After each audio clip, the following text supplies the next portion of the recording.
Now there have been some amazing pickup trucks on sale over the last few years. Some of them, you could argue, have even become iconic. And I would wager this is one of them, the Mitsubishi L200. Handsome, hard-working and hard-wearing.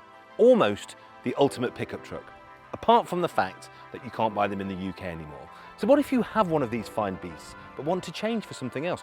What if you don't? Just want to change anyway? What are you going to buy now? Well, ladies and gentlemen, may I suggest to you this, the Isuzu D Max.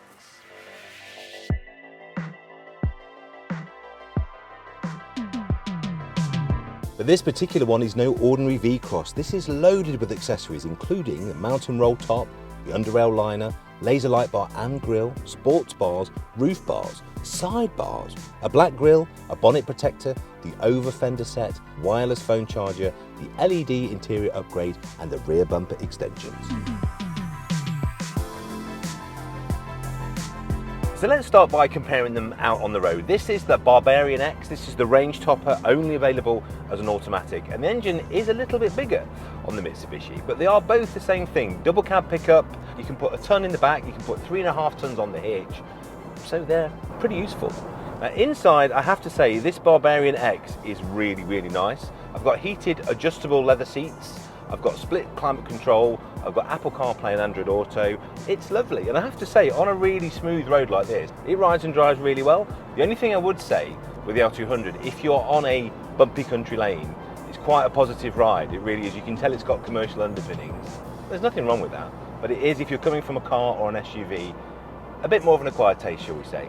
The other thing as well, although you've got an amazing specification in here, you can tell that it is a commercial underneath. You have got those harder plastics. Yeah, it is what it is. It's a pickup truck, and he's quite proud of that. But you can see that a little bit in the interior finishing. Doesn't make it a bad truck though.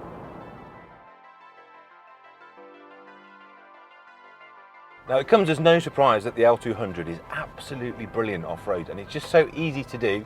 Just switch between the 2, 4 high and low boxes on the fly. That's really easy to change between those. And then no matter where you want to go, even if that's through water, the Mitsubishi is absolutely brilliant at doing it. If you bought one of these, I can totally see why. I think they're a really good looking truck. They do everything very well, and they are fabulous off-road. Yeah, there's just nowhere this thing can't go.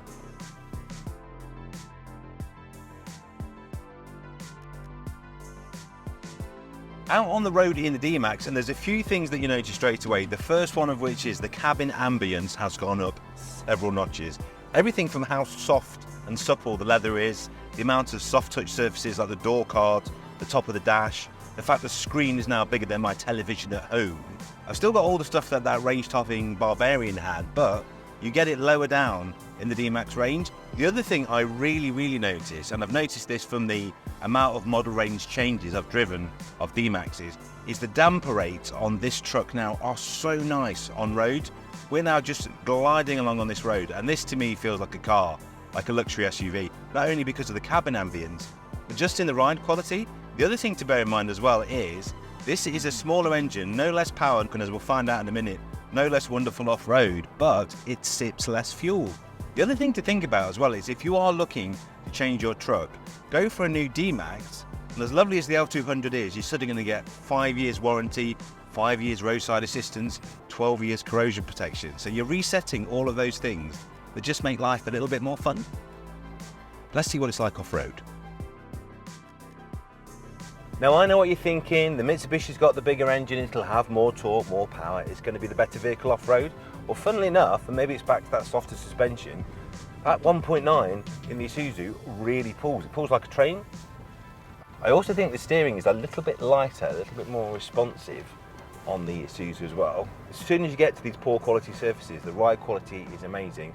So much grip. Both these vehicles have got street tyres, and I cannot get either of them stuck anywhere.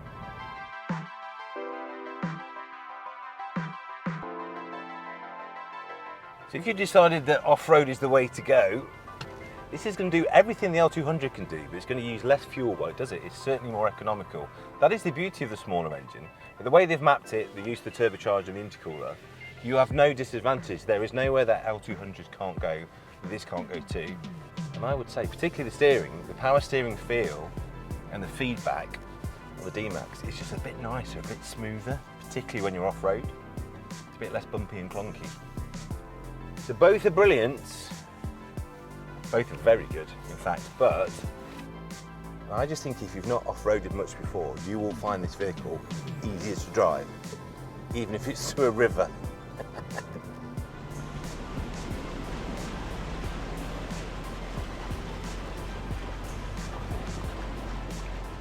Well, that wasn't the hardest day at work, if I'm honest, and what I've learned today is that the Mitsubishi L200 really is a rather fine pickup truck. But I've also learned that the Isuzu D Max might just be a tiny bit better. But don't take my word for it, go and see your local Isuzu dealer, have a test drive, and make your own mind up.